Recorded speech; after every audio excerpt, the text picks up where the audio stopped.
Hello everyone. Today I want to talk about men crying, right? And we have been inundated as MGTOW with messages of man up, be stoic, do not show emotion, do not show compassion, do not show any feelings. The question that I want to pose to you gentlemen is, do real men cry? Such is the question that I want to address in this video, since our society seems to have already spelled out an answer on behalf of men without, of course, consulting them for their opinion. Western society seems to have very little use or patience for men crying, or even non-adult males crying in general. From the very beginning of the human male being's life, we strap him down in restraints and mutilate a part of his body in a way that we would never think of doing to infant girls. Now, I'm always skeptical of these studies that purport to measure such specific behavior, and thus I ask you to take this with a bit of a grain of salt here. But this is going to be in the description box. I'm citing a study here that shows that mothers tend to respond preferentially to girls versus boys at birth all the way up to about 44 weeks. And this is at a time when infant boys need their mother's comfort the most. And fathers, of course, are usually expected to simply function as a 50-plus hour work week bill payer and likely get even less time to spend with their sons. Now, I distinctly remember an ex-coworker of mine and I were having a conversation, and the conversation surrounded his newborn infant daughter. He was about 2 months into raising her, and I, having not known about the new addition to his young family until that day, offered him my congratulations. And this is all just, small talk. This is how coworkers talk sometimes. We just make small conversation like this. But he took it as an opportunity to tell me how excited he was about having a baby girl and how he had always wanted this, right? Now, I did happen to know that he had a 3-year-old boy already, and I asked him if he saw any discernible differences between what it was like to have a newborn boy versus a newborn girl. And what he said back to me was something that stuck with me to this day. And what he said to me has stuck with me all these years later. This was a while ago, because it was so shocking. What he said was, and I'm going to try to quote it verbatim here. He said, and we're going to call him Tom, he went on to explain to me that he saw very few differences in the way they behave. Both were essentially helpless infants that cried and pooped and slept and ate and really did very little else. But when it came to the topic of crying, he said the following. He said, "My boy cried very little, even less than his girl did at that age. But with my boy, there was something in me, as much as I loved him, that just wanted to let him cry sometimes. I would find myself," he said, saying, "You need to man up, little man." And, of course, we're talking about a months-old infant boy here. An infant who couldn't possibly understand the concept of manning up or even the concept of what it means to be a man or a woman. He was simply, at that point, a human bundle of responses to primitive emotions and drives. If he's hungry, he cried. If he felt physical pain, he cried. If he felt emotional pain, he cried. And that's all they really know how to do. Of course, he can maybe laugh or whatever and see if that gets him attention.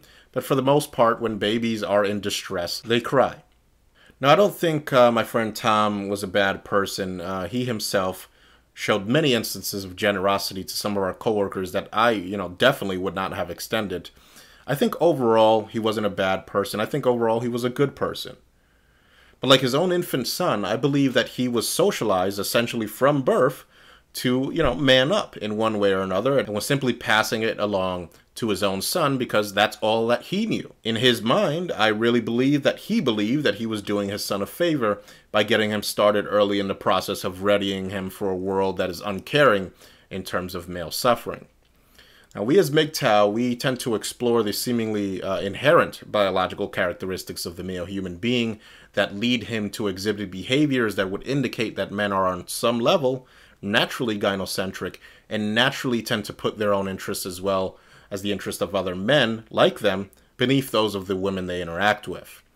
I think that this is something that we should continue to explore, but for now, I want to focus on only the socialized aspects of the man-up mentality boys are subjected to, and even infant boys are subjected to from early age in our society. With that said, I wish to clarify my position that it is very likely impossible to tease out the two. The reasons we are less tolerant of crying from the male sex of our species in comparison to the female sex likely have their origins in biology, causing us to reinforce it on a sociological level. But to the degree that we can explore the socialized aspects of it, I certainly think it's worth pursuing. Now, it's very likely that our species evolved crying for the same reasons, puppies are cute and kittens are adorable. A puppy is helpless. It makes cute little sounds and noises and gestures that we naturally react to, and it has enough of a neotenous appearance so as to coax us towards reacting to it in a helpful manner. And that distinction is important, because our species may very well have some kind of boy who cried wolf mechanism nestled in our psychology that protects us from people using the power of crying, which is essentially the ability to immediately draw attention and sympathy from almost everyone around you, for nefarious purposes. And this mechanism, if it exists, like many other evolutionary adaptations, is imperfect and designed for a type of existence that the human species simply does not exist in anymore. But the myth of the boy who cried wolf may give us a bit of insight into how all of this works. Myths are, after all, mimetic manifestations of how the human species views itself, and they usually attempt to teach us something, right?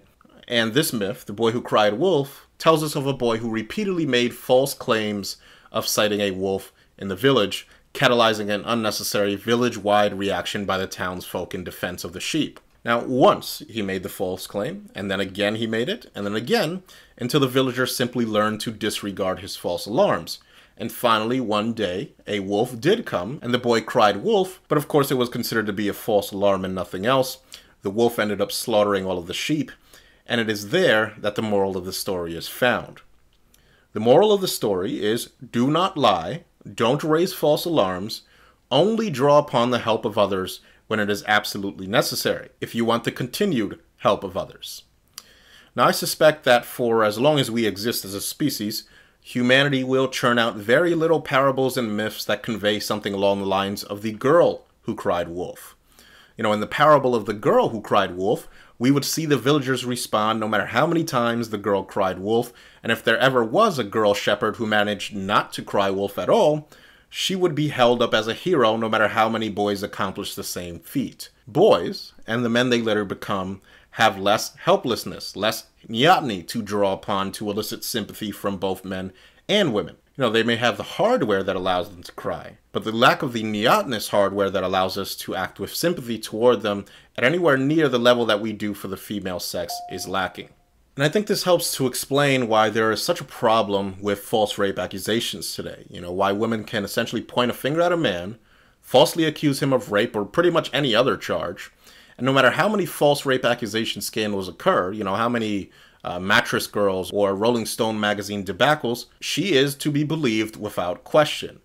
The quote, village that makes up Western society and civilization is so obsessed with female safety and the possibility of attending to female suffering that they can't bring themselves to not drop everything they're doing and take up their torches and pitchforks for the girl who cries rape, no matter how many times they get there and find out that no male wolf is out there doing any raping. I know that citing anecdotal references to popular culture is far from scientific, and I'm not pretending otherwise here. But I think the purpose of this video isn't to cite some all-encompassing scientific study to prove this to you. The purpose is more to raise the question of why we treat a crying man so much differently than a crying woman. Studies can come later based off the preliminary answers we arrive at in speculation to the questions posed here. Now, one of the most popular television series in the world, that is AMC's The Walking Dead, follows the post-zombie apocalypse struggles of one Rick Grimes and his son Carl and the rest of his crew to survive while the rest of the world has gone to shit. And one scene in particular, following Rick's son having to kill his own mother after she gave birth to his sister, unfolds with Carl telling his father Rick that his wife was dead. Now, what follows is very important, I think. You see Rick, who is seen as the undisputed leader of the group, having a breakdown, chock full of uncomfortable, guttural, and decidedly not cute crying. It was the type of crying that only men do, and only during periods of intense suffering. The type of crying that sounds, almost animal-like. And I'm going to put a link to that in the description box for those of you that want to watch that, and it's important that you do. You won't understand what I'm describing in the rest of this video if you don't. Now, after watching that, I want you to notice how this scene unfolded. It's very important to note the bewildered scene of the faces of Rick's comrades, because up until that point, they had perceived him literally as an emotionless being, right? Stoic, unflinching, and ever stable. And they built their conceptualization of safety and stability around his ability to stay calm and collected. And frankly, they didn't very much care about the pressure it put on him. So long as he continued to maintain composure, so long as he continued to provide that, they were happy to allow that pressure to just keep building and building and building. And this is how we see the breakdown of many of a man in our society that can only take so much and may very well be extremely competent, extremely intelligent, but at a certain point, even the best of us, the pressure will build and we will crack. And that explains the reactions of his comrades, who are shown, and I really want you to watch this, they're just shown averting their gaze, making no efforts to comfort him, and frankly looking very uncomfortable themselves. It's almost as if they were offended that he would dare burst their bubbles with an expression of vulnerability and suffering. And I know this is just a television show, but I believe that this show has risen to become so popular because it tells us about ourselves and who we are, right? The zombies are nice, sure, but after a season or two, the novelty of that fades for all but the most hardcore, horror, makeup, and special effects gurus. What keeps us watching and what keeps us coming back to The Walking Dead is the reaction we see from these people in situations where it basically just boils down to pure survival. In the Walking Dead universe, it's back to the basics for humanity, and we're very curious to see whether or not our behaviors would match up to those of the unfortunate denizens of the Walking Dead universe if we found ourselves in their situations. Right? We see these characters do something, we see them have to make decisions, whether they be emphatic or selfish, and we wonder whether we would be selfish or emphatic as well. We watch The Walking Dead for realism in an unreal fictional world. And with that said, it should be no surprise to you that after this episode aired, the internet kind of went wild with ridicule for Rick Grimes' awkward crying scene, and from that a new internet meme was born, and we'll call that the crying Rick Grimes meme, and I'm sure you guys have seen it before on the internet, but if not, I'll just post some examples here. And basically, as you can see, it boiled down to ridicule. It boiled down to the trivialization of when a man who is suffering cries. Now, I have to take a moment to let you know that I do not have a problem with this meme proliferating. My intent is not to show that the media should, portray crying men in a better light or any of that kind of Sarkeesian-level nonsense. I'm actually glad that the internet does this. I'm glad that wider society views male crying and suffering as something that elicits a cringe reflex and ridicule. I'm glad that this is the case because it reveals to us what wider society thinks about men and their feelings, once again. It reveals to us that we are expected to hold it together at all times, to remain stoic, and to never show outward signs of emotion. And I think that this is something that men need to know. It tells us our place, right? It tells us our place in the universe, and through the knowledge of this, we can react accordingly, and perhaps choose even to stop being so damned disposable for a society that mocks our own suffering. This remains to be seen. It's a tall order indeed, but an interesting video surfaced in Japan, of all places, that may offer some hope that a society can potentially accommodate men crying in a way that is not dripping with man-up shaming. And the video, which is going to be in the description box as well, and you need to watch this, it's taken from a dig post titled, quote, "Where Japanese Men Go to Cry," and it talks about how Japanese men are seeking out the practice of ryukatsu. I'm not pronouncing that correctly, I know. In English, it translates literally to tear-seeking. In reaction to their 60-hour work weeks, followed oftentimes by post-work employee bonding activities at bars, Japanese men have taken to finding public places where they can gather together, and I guess it boils down to have a long, refreshing, restorative, weeping cry. So again, I want you to watch that video. One of the men in the video stated the following in reaction to these ryukatsu sessions. And by the way, they typically just consist of watching sad movies or short evocative clips with others in order to, I guess, stimulate the production of tears and sadness. And he said, quote, this is very interesting, he said, quote, "I feel so much better. It's really great. I'm always so tense at home and, of course, in front of my subordinates at work. I find myself getting into a new mental and emotional state." End quote. I don't doubt his claim. Holding back your need to cry for extended periods of time, even years at a time in the case of men, is bound to have some sort of deleterious effect on your health. If you think about what is occurring in your body is essentially telling you to have this reaction. Your body is in such a state of mental agony that it is telling you to cope by expelling tears and sobs. To resist that is simply counter to a healthy human experience. And when you think about the fact that men can sometimes go decades without crying or even shedding a tear, and are encouraged to do so by society, it then begins to dawn on you how emotionally deprived they really are. It's really a recipe for emotional dysfunction that will eventually, and I dare to say invariably, lead to health problems. And I think that's evidenced by the fact that, we die earlier. Now, as much as you guys are going to hate me for it, I do want to bring up in this video, I want to take a journey into the deepest recesses of materialistic pop culture, right? I hate to do it, but there's a compelling anecdote I would like to share with you regarding one very vapid male debutante. And he is Jaden Smith, that is son of the famed actor Will Smith. And in all ways, he really does live up to the reputation one would expect of a privileged Hollywood teenager. I have to admit, I do have a bit of patience for the kid. Us normal folk had the luxury of not having our most cringeworthy teenage growing pains broadcasted to the world by an unrelenting paparazzi desperate for any kind of celebrity gossip or drama. At some point in our teenage lives, a great many of us become, the enlightened know-it-all. And we've discovered the word philosophy.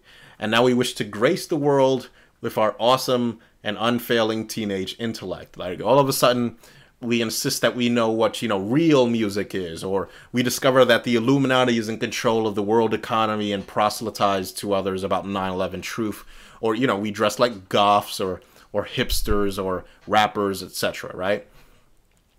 And it really just boils down to anything we can do to differentiate ourselves. It's actually a crucial point in teenage development where a young mind begins to make an attempt, at least, to fashion an identity for him or herself.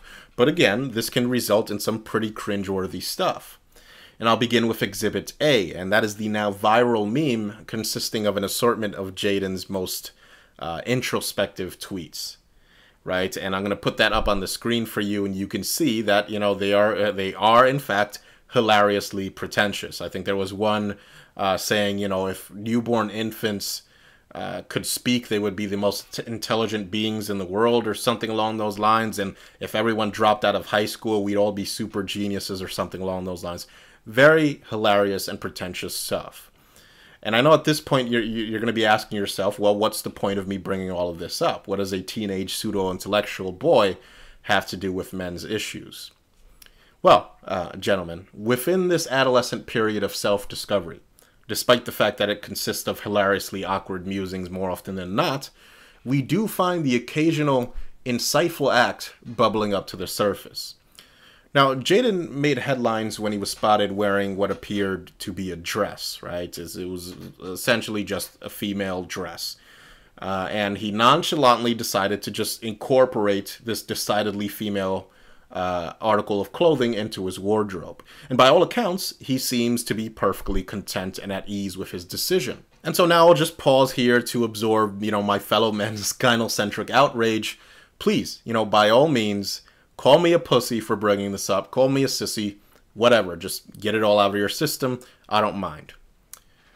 And for the record, by the way, I'm not trying to say that it's cool or hip or whatever if you're a man that wears women's clothing. I understand that a lot of us, myself included, are perfectly happy wearing our traditionally masculine, anatomically correct garb, and I celebrate that. There's nothing wrong with that. But it's going to become clear to you what I'm trying to illustrate with this picture. Now, keep in mind that all of a sudden, this is manly again, right? This kilt. What is the difference between Jaden and this man? A utilitarian backpack? Or what, the backdrop of the wilderness? These are all just surface level distinctions that have nothing to do with the essential fact that neither of these two styles of dress vary in any significant way. It is instead our perception that varies. Society has attached the label of masculinity to one dress and not the other. In other words, this demonstrates to us that for men, their masculine identity isn't for them to decide, but it is instead decided for them by society at large. And this is the brilliance of Jaden's fashion statement here. That in the vapid, appearance-crazy culture he lives in, he managed to think to himself, well, why should women be the ones to enjoy this type of fashion? I'm reclaiming it as my own, and I really don't care who doesn't like it. And it is an example of a young man independently defining his own masculinity on his own terms without the help of a history, of kilt-wearing men to bolster that risky fashion statement. I mean, Jaden doesn't really seem to be wearing these garments with any kind of desire to emulate femininity. He seems to be doing so with a desire to just, explore his own masculinity without the closing of avenues that society has preordained to be a no-go. And this, whether our young friend knows it or not, is really a small revolutionary act for the conceptualization of masculinity in modern society. It's not the dressing up in a dress that makes it a revolutionary act. It's the fact that he decided on his own to ignore the societal expectations put onto him and placed onto him and just do whatever feels right to him. And this is where we should look if we wish to understand the changes that are taking place in the current environment men find themselves in. We have to find these little clues here and there that allow us, if we know what to look for, to tease out a changing perspective on masculinity coming from young men and boys in particular. Now the advent of the internet, frankly, has changed language forever. Before the internet, the likelihood that the letters LOL would become synonymous with laughter was probably very slim. An entirely new lexicology has arisen, giving completely new meanings to words like troll. Our language has become much more abbreviated and acronym-friendly, and in many ways, with the preponderance of the use of emoji, for example, our language has learned to rely a bit less on alphanumerical communication and more on pictographic communication. And I'm certainly not the expert on this. Maybe I'm completely wrong about this. Talk to Stardust, he really knows about that stuff. But instead of saying that we are feeling sad or happy, we now have, these little critters at our disposal. And frankly, I'm all for it. I'm all for having as many ways as possible to communicate our thoughts available to us. The limitation of language is what you would call double plus ungood. It results in less avenues for self-expression and transmission of thought to our fellow human being. Given this, I welcome emoticons and all of their derivatives into the toolbox of human language. So, gentlemen, consider the following article titled, "Should Grown Men Use Emoji?" And it states the following. A specter is haunting our communications. The specter of emoji. Right now, it's likely that someone you know is texting a thumbs up image to confirm a meeting, or maybe sending off a friendly ghost emoji to say boo to a friend. Yet the little guys and gals and farm animals and foodstuffs aren't without controversy. Word-centric fuddy-duddies see the decline of literacy reflected in their heart-shaped eyes, while guardians of decorum lament the spread of greasy kid stuff dripping from the characters' snail trails. Given their resemblance to the stickers that adorn the notebooks of schoolgirls, not to mention their widespread adoption as the lingua franca of tweens and teens everywhere, some people wonder whether grown men should be using them at all. Now that's interesting. Already, we're being told that a simple tool for language that doesn't have any kind of connotation isn't masculine enough. We're told that emojis are similar to, quote, stickers that adorn the notebooks of schoolgirls. And so our language may have changed, but it seems that in terms of our desire to preemptively decide what masculinity is, in hopes of limiting the way men can express themselves, we appear to still be stuck in the Stone Age. Of course, no man is going to want to use these emojis if the cultural narrative succeeds in giving them an inherently feminine connotation. And it is that mechanism that has been controlling men since civilization started and well before. And the article continues and says, other experts, that is, emoji users themselves, are less definitive. It's a fine line, said Melissa Karen, a Chicago-based accounts manager for Kenshu, a software company. Emojiing is a dance. She noted that some men use emoji in ways she finds inscrutable, particularly in the context of romance, when they are giving to texting the symbol of the winky face with the tongue sticking out. I don't know what it means, Miss Carlin said. She offered a piece of advice for potential suitors. Use your words. I'm a big fan of using your words. In a discussion that appeared last year on Yahoo Answers, one anonymous poster said of emoji, quote, "They're fun, but I just find them emasculating." In a spirited thread on the same topic over on Reddit, another emoji user counseled, "Like anything else, moderation is key." Now, in fairness to the article, there were some instances of men thinking that the use of emoji and emoticons were exactly what they are. That is, just a trivial, non-gender specific way to convey thoughts. And it says, quote, "Jordan Peele of the sketch comedy duo Key and Peele proved his fluency when he retold the story of The Shining through 96 carefully selected emoji packed into a single tweet. An effort that has won him more than 13,000 retweets. Certain men embrace emoji while holding them at a remove. Gil Schwartz, a CBS executive who writes under the name Stanley Bing, called himself a rare user of ironic emojis. He said he is partial to the pig and the horse. I use them because I think they're stupid. He said at some point, texting is kind of stupid. He has no fear that using them may somehow put a dent in his masculinity. Quote, "For a moment, you're Taylor Swift," said Mr. Schwartz, who was 63. If you're confident in your manhood, you can certainly lapse into Taylor Swifthood momentarily. And I just find that last bit very interesting. Taylor Swifthood, right? That's the pejorative used for men that express themselves a little too readily with these emoticons. And it would indicate that when men do this, they are perceived as being vapid or self-centered and devoid of self-control. And therein lies the rub, folks. It is okay for women, and women only, to do this. They are perceived already as being vapid, self-centered, and devoid of self-control. It is okay for women, and women only, to do this, because our society allows them to be vapid, perpetual adolescents with very little self-control.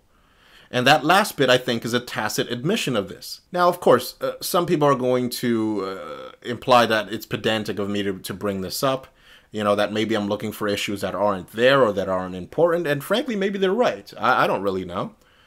But I believe that while these specific observations are on the surface very trivial, they also manage to work their way up to the serious matters that affect men in the same fashion. Take, for instance, this article that I found titled, "Society Needs to Allow Men the Right to Cry." And it begins with the following. It says, quote, "On Monday, just as the Tim Hunt," and this was the scientist, I think, the Nobel laureate or Nobel Prize winner scientist that said, women get in the way of science by crying too much and all of that. It says, "On Monday, just as the Tim Hunt, women get in the way of science things seem to be dying down, London Mayor Boris Johnson stepped in with the helpful clarification via his Telegraph column that Hunt had simply been describing a, quote, natural phenomenon. The reason women are crying this sea of snot and tears into petri dishes, he said, is largely down to their lady bodies." Johnson pointed out to all sorts of biological explanations for the fact that women cry more, and cry more they do, particularly in certain cultures such as ours. According to a world crying expert, I don't even know what that means, Professor Ad Vingerhoots, I don't know if I'm pronouncing that correctly, of Tilburg University, who Johnson quoted, "Women cry 30 to 64 times a year on average compared to 6 to 17 times for men. Men are said to have differently shaped tear ducts, for instance, and can therefore retain the tears for longer before they splash down the cheek. Women are said to have more prolactin, a hormone associated with weeping. I would have thought that all this stuff could be filed as the latest stunning discovery from the University of Bleeding Obvious. Except, as with anything gender-related, it's not obvious at all. Vingerhoots himself is certainly not making any such simplistic claim. He says, quote, "I have no doubts that with respect to crying, there are substantial differences between adult men and adult women," he told Vice. However, Vingerhoots cites a range of influences affecting this propensity to sob, including exposure to emotional events, relative feelings of helplessness, and socialization. The latter, of course, is key. I grew up with 4 brothers and have clear memories of my dad stepping in when I was fighting with them. I couldn't untangle it back then, but hearing my brothers told, quote, 'Stop, you'll upset your sister,' put me instantly in the weaker position, and most likely I'd cry.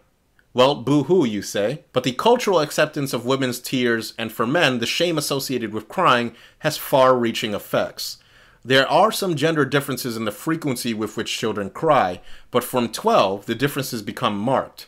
In terms of social learning, the reactions of peers are more important than those of the parents, Vingerhout say. Especially boys aged 12 to 15 are very sensitive to this influence. They don't want to be considered, quote, sissies, end quote. And then again, after a little bit more about the biological and neurological differences that cause men and women to cry differently and for different reasons, they continue on saying, quote, whatever the underlying reason for the tears that Boris describes as splashing down on women's cheeks, what we should be asking is whether crying is a bad thing. Does crying make you unfit to do a job, or do we just associate crying with weakness because we associate it with women? Last year, Facebook's COO, the infamous Sheryl Sandberg, author of Lean In, told Harvard graduates that crying at work is nothing to be afraid of. She said, quote, I've cried at work, she said. I've told people I've cried at work. It is all professional and it is all personal, all at the same time. Well, what a female thing to say. There is, in fact, a difference between the professional and the personal in the workplace, but whatever, that's a topic for a different video. The article continues, and the gentleman who was speaking originally says, I've been on and off antidepressants since I was 17, and the times I'm off them, I inevitably end up crying at some point. I've cried in pretty much every job I've ever had. Has it affected my ability to work? No. 1 in 4 adults will experience a mental health problem in the course of the year, with anxiety and depression topping the list. Of course, crying doesn't always indicate a mental health issue, but a culture which resolutely refuses to tolerate emotions of vulnerability is toxic. There's plenty in real life, never mind the size of your tear ducts, to make us cry. The way forward seems to be more, not less, acknowledgement of this. Bring on the male tears, end quote. Now, a couple of things in response to this. First, I should stress that the key here isn't for men to, quote, ask society to, quote, allow them to cry. The key here is for men to literally go their own way and embrace the full range of human emotion on their own, crying included. We should not ask for permission from anyone, society included, to experience anything.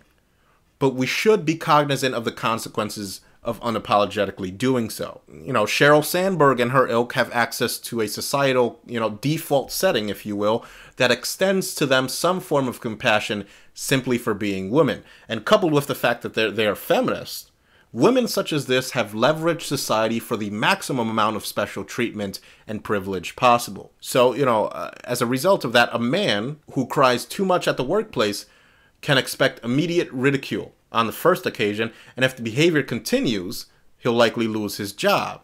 And as the article states, starting as early as age 12, boys understand this social penalty for expressing emotion, and they internalize it and carry it with them into adulthood. And in adulthood, they learn to aggressively negotiate for their wages, while, the Sheryl Sandbergs and Ellen Powells of the world instead, learn to just, ban salary negotiations altogether to give them a leg up, or, just to cry at work, and they know that they're not going to be called out on it.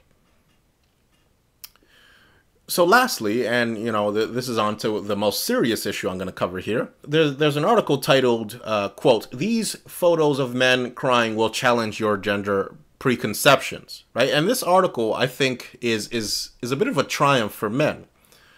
As many of you may already know, the Lithuanian government reintroduced conscription in 2015 and is set to conscript approximately 3,000 men against their will from a list of 37,000 eligible men aged 19 to 26. And this is in Lithuania, a country which has not only the highest suicide rate in the world, but a gendered suicide rate, which has men killing themselves almost 6 times as often as women. And this country is now seeing fit to forcibly make these men fight and possibly die in combat. How do you think that's going to end up? But in response to this, photos have surfaced of Lithuanian men dressed in uniform shedding tears as protests against their unlawful conscription. And a photographer, I know I'm going to butcher this, Narinja Rekasudi? I don't know. I'm not even going to try. The photographer behind that project was quoted as saying the following about the images. It said, quote, "We wanted to show how dangerous gender expectations are. A man is expected to be rational, emotionless, and aggressive. It is very important that we as a society allow men to express their emotions and not force a stereotypical archaic role onto them. The photos themselves are not the triumph that I'm talking about. The triumph is that men weren't afraid, for possibly the first time ever, to publicly show themselves weeping in response to what is a camouflaged, socially accepted form of modern-day slavery. And the images do seem a bit over the top and a bit contrived, right? But they exist. And the fact that they do exist is a small victory for men everywhere. Now, the true victory is going to come when men no longer cry in response to being forced to fight, but when they refuse to fight altogether, choosing only to fight in self-defense against those that would aggress against them by forcing them to fight in wars they want no part of. And so, again, here are the images, right? And this is a fellow by the name of Janice. And he says, quote, "A gun in your hands doesn't define your manliness," right? And another gentleman, "It's manly to be able to choose for yourself." And another, "In my opinion, the archaic times when a man was supposed to kill a buffalo and drag it home to his family are long over. I think that the army is not a bad thing in general, but a compulsory one is definitely not a good thing either." And we're going to finish there, gentlemen. Now it's up to you, and you alone, to determine what your masculinity is. Remember that. Society is going to war against you both mentally and physically to prevent you from doing so, and you must not let them. That's all that I have to say, gentlemen. Thanks for listening, and more to come. Okay, everybody, now that that's finished, we're going to just do a quick discussion about the site and the increasing presence that I have here on social media. Again, check out the site. I've been hearing some people say that they've been having trouble with loading times. People, you need to tell me this. Whenever you see these kind of issues, you need to let me know.